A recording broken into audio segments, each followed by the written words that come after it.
মে ৮ থেকে ১৭ পর্যন্ত চলা ৯ দিনের এই উৎসবে ছিল নানা ধরনের সাংস্কৃতিক কর্মসূচি।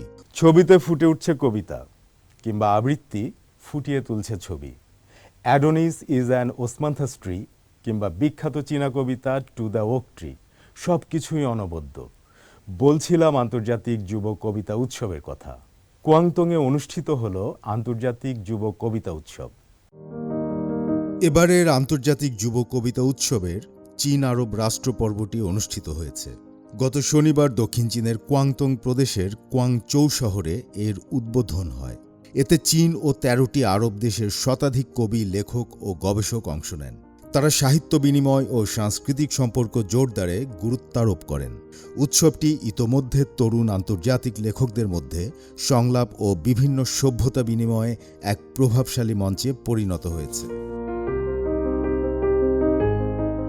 মে ৮ থেকে ১৭ পর্যন্ত চলা ৯ দিনের এই উৎসবে ছিল নানা ধরনের সাংস্কৃতিক কর্মসূচি। উদ্বোধনী অনুষ্ঠানে চীনা ও আরব কবিরা যৌথভাবে বিভিন্ন পরিবেশনা উপস্থাপন করেন। এর মধ্যে ছিল লোকসঙ্গীত সুসময়ের বন্দনা, অ্যাডোনিস ইজ অ্যান ওসমান্থাস ট্রি শিরোনামের চিত্রভিত্তিক কবিতা পরিবেশনা এবং বিখ্যাত চীনা কবিতা টু দ্য ওক ট্রির আবৃত্তি।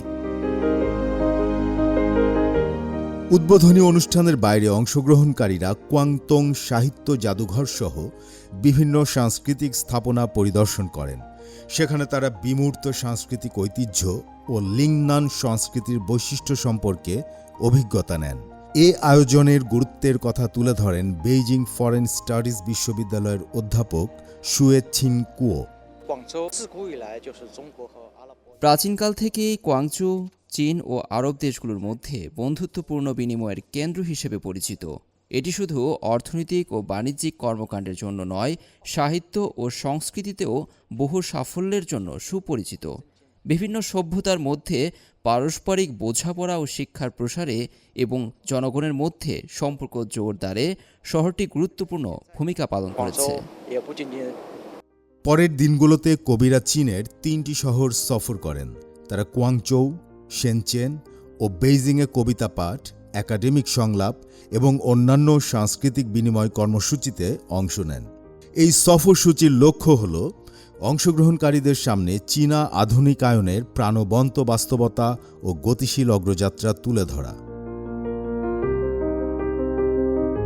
চীনা লেখক অ্যাসোসিয়েশন ২০২৪ সালে আন্তর্জাতিক যুব কবিতা উৎসব চালু করে। এটি ইতোমধ্যে আন্তর্জাতিক সাহিত্য বিনিময়ের এক গুরুত্বপূর্ণ প্ল্যাটফর্মে প্রতিষ্ঠা পেয়েছে। এর আগের সফল আয়োজনগুলোর মধ্যে ব্রিক্স ও লাতিন আমেরিকার দেশগুলোকে কেন্দ্র করে বিশেষ পর্ব অনুষ্ঠিত হয়েছিল। সাকিব সিকান্দার, সিএমজি বাংলা।